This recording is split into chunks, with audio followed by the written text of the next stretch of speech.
Gang Stalker Nation. Back with another video for your viewing pleasure. Alright, so.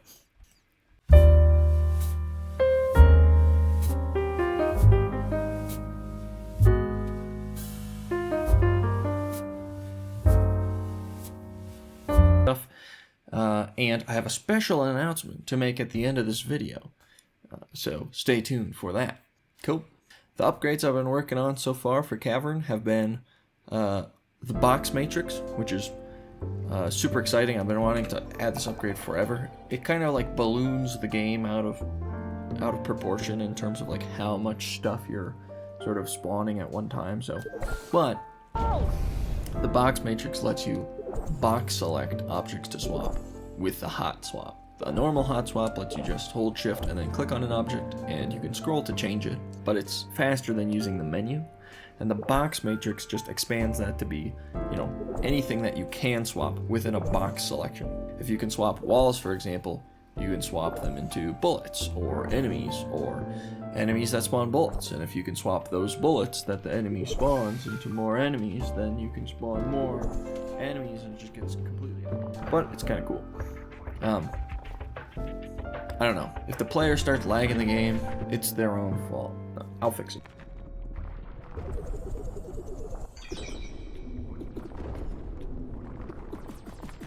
Yeah, but that's part of the game. Anywho, time matrix is going to slow down time extra slow when you're swapping. Rift matrix pulls objects in for a short duration on swapped objects, so this is pretty good for swapping like bullets, or it's pretty good with homing. It's really good with the stalactite, and that was the main sort of use case there. I was like, the dream is like swap stalactite, stuff gets sucked in and then dies.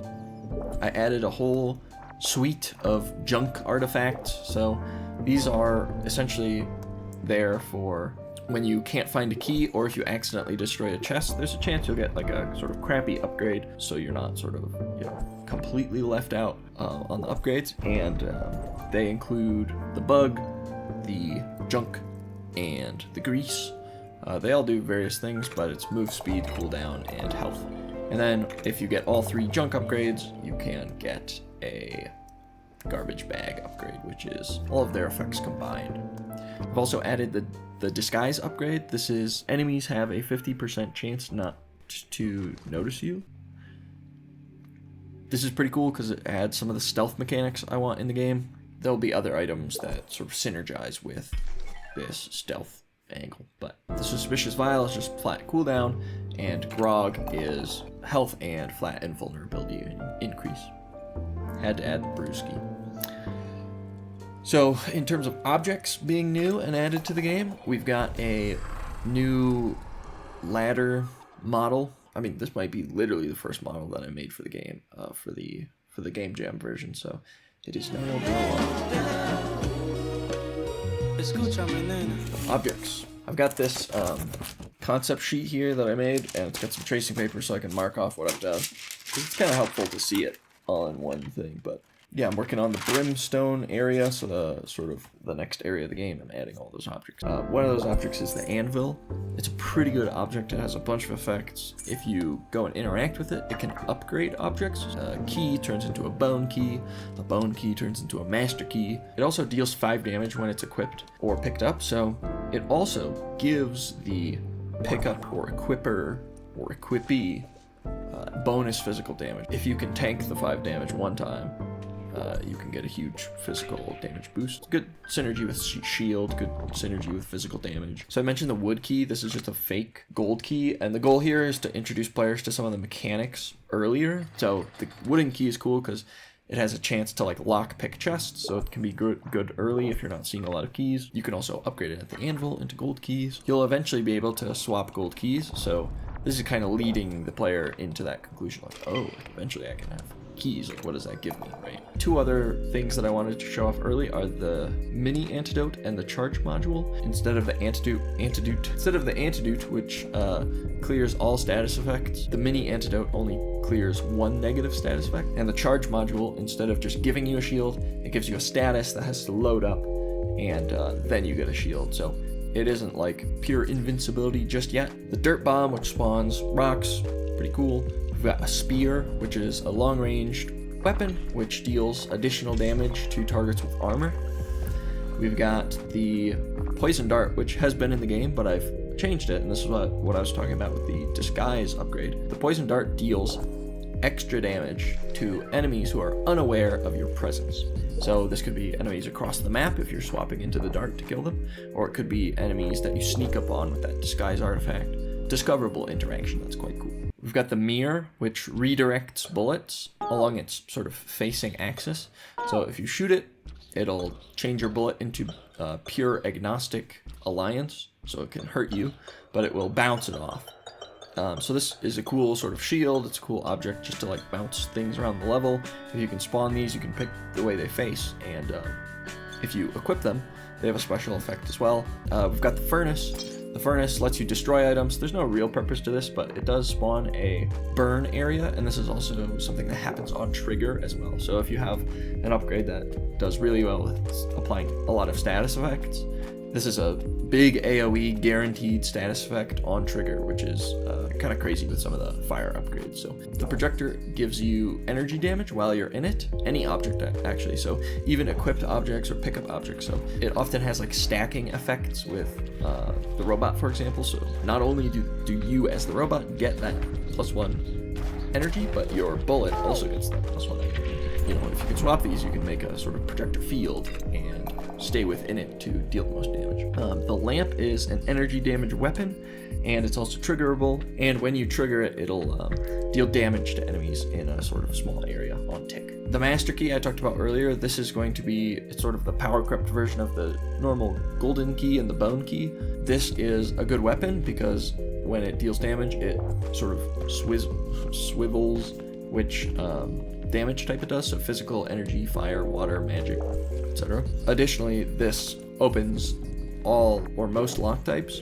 The bone saw is a blood damage weapon. It's the first blood damage weapon. It does 2 blood damage. It has relatively short range, and it's pretty standard. We got the sticky mine. This is just kind of a utility object. It deals extra damage to enemies that don't notice you, just like the poison dart. I'm thinking of like Solid Snake and like the Smash Bros. Like the sticky mine is sort of covered in gel, and when enemies walk over it, it sticks to them, making them drop their picked up objects. So it also has some sort of like utility if you're trying to like steal something from an enemy and you don't really like want to fight them or something. The last 2 objects here that I have are the meat and the wisp. The meat is a consumable item that distracts enemies and gives you a status effect for a bonus health. So this is good for health builds and just in general, it's pretty good. The wisp is the first magic damage bullet available to the player, and it transitions us into the enemy section where we have the wisp flower will shoot wisps, and they sort of retrace, so they hang in the air and they deal magic damage. The brimstone golem is the next rock enemy. The brimstone golem attacks by sort of secreting a bubble, and when the brimstone golem is hit, it also emits a bubble, and that way the player has to kind of be conscious about like how much damage I'm doing to the thing, what's around it that could be destroyed by the bubble. The bubble could run. All right, so I put out the Next Fest demo end of last month, and it's been a month about since. In terms of quality of life changes from feedback from the demo, I have a better settings menu. So this is completely tabbed out of its mind. It's got a lot of tabs. You can put all the settings. I've tried to optimize certain things in the game, like the edge tiles. I'm starting to use a multi-mesh instance and sort of bounding box colliders, which cause some other issues, but I digress. Other quality of life things include the forcible tutorial. So now the tutorial starts automatically after it prompts you to select a player. It's got some nice graphics, I think, to kind of show you the main mechanic. It also tells you how to like pick up and equip objects and things like that. One of the main pieces of feedback that I had was the difference between equipping and picking up was sort of confusing. So I sort of overhauled the tutorial to be more verbose, and it includes all that information. I was doing all this, and I was talking to friends who had played the game, and I was talking to people in the Discord who had played the game, and I kept getting the same sort of feedback, like, oh, the equipping and picking up, I understood it, but it took me a while and it was just kind of confusing. And so it works exactly as I intended to. It just doesn't, it's not communicated clearly. It doesn't make sense. So that was a big sort of problem. So one thing I did was I sat down and I sort of talked through why equip exists at all as being different, as like a different state from pickup. And the conclusion I came to is that the robot is too busted.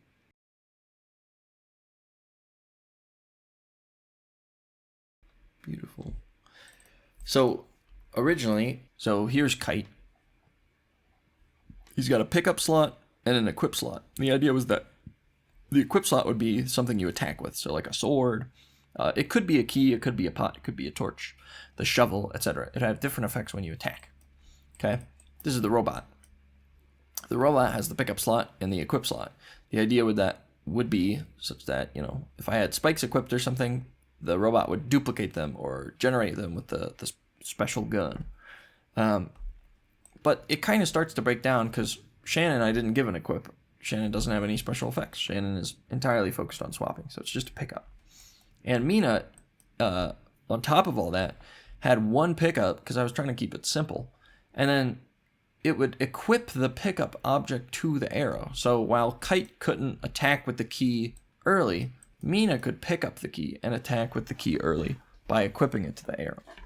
Now, these states are like logically consistent, but they're a little bit sort of semantically confusing to the player. And that's not what we want, because the first experience of playing the game is quite important. So I was thinking, okay, well, here's a potential solution. We have just pickup slots. We'll have like a 0 index slot and a 1 index slot, and you'll be able to change objects between them. So this would kind of solve a problem that I had, which was as Kite, people would swap into a shovel, they'd walk up to it, it would say pick up E, equip R, and they would just hit E immediately without reading the R part. And then they would be picking up the shovel, but not equipping it, meaning they can't dig through terrain. So they'd be punching the terrain. They'd be like, why can't I dig through the terrain? This sucks. And so they'd be confused. There wasn't really clear instructions on how to drop an object, so they couldn't drop it and then like reobserve and then equip. So with this system, what I'd be able to do, not only would they be able to hit something to rotate between these slots, but I can also just auto-fill the equip slot if it's empty. So since it's just a pickup, I can have one interaction type. So you walk up to the shovel, it says pickup. No matter who you are, you either put it in your pickup slot or your equip slot, or whichever slot is sort of labeled as the first one. And then this slot has some special like qualities, like it's labeled the equip slot, so it doesn't take damage. It produces the effect when you attack. Okay, so the downside with this was, when it comes to the robot, like the robot has a lot of issues because, if you have one health potion and you can pick up the health potion and then you can transfer it over, then you can just create infinite health potions, and you don't have to do it through swapping, which is like the main way to get access to like sort of new ways to manipulate the game. So the robot kind of breaks that pattern, and that's a pattern that's sort of core to the design. So I was thinking of ways to do it where I was like, maybe I limit objects per type, but this seems like incredibly cumbersome and kind of hard to communicate also. Maybe a hard max limit of like current objects duplicated. That felt kind of bad.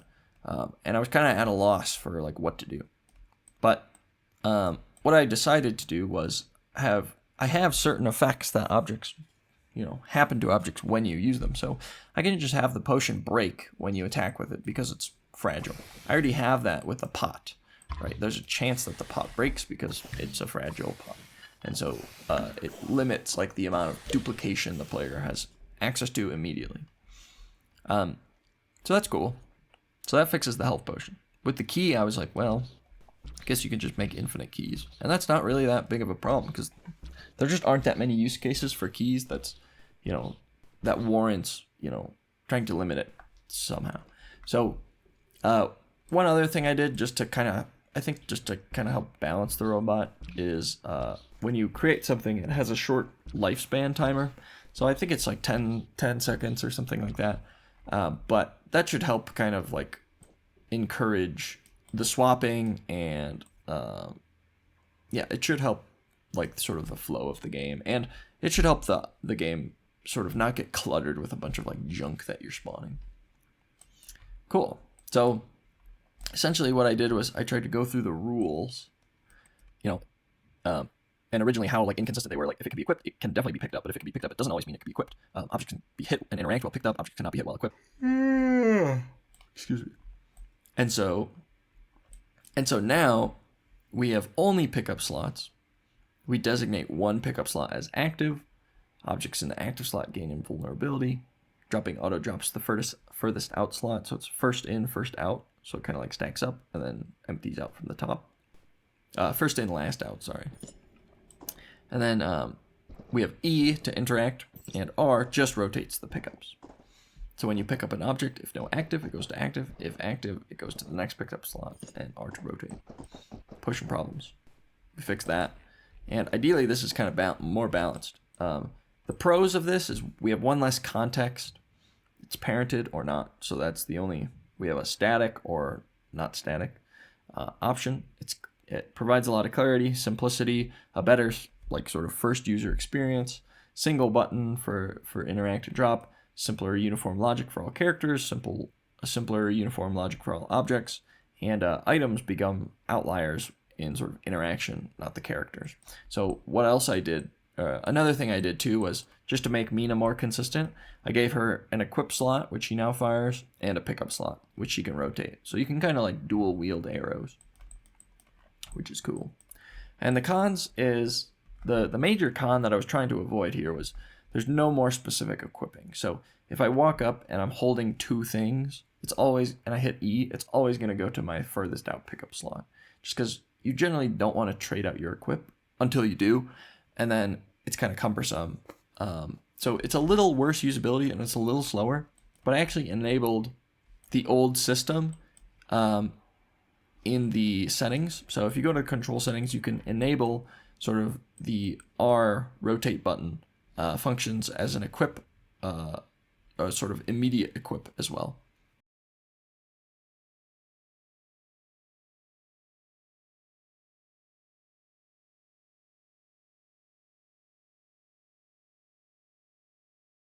Sweet. So that's the huge design overhaul. As far as the Next Fest went, we've got the week before I released the demo. It did about 160 wish lists, and then during the Next Fest I only got 244 wish lists, so that's decent. The current total is 2,195-ish, and so it's definitely going up, and it's going well in terms of slow progress but upwards progress, and I'm happy for those. The big announcement I have here is I'm going to PAX. I'll be at PAX East in I guess tomorrow. Yeah, so come by if you're in Boston. I'll have a booth. You guys can play Bunny Hill. You can play Cavern. I'll have a build of Cavern there. I've made prints that you can buy of Cavern concept art. Ooh, wow, so cool. Sneak preview. I got a print of all the enemies. This is like for me to keep track. But yeah, all the enemies. I'll be sharing all that stuff like as we go, and I'll try to do a sort of vlog style thing of going to PAX on a budget. That's what this big banner's for. I made stickers, I made merch. You'll see all that in the PAX video, but stay frosty, and thanks for watching. Keep gang stalking.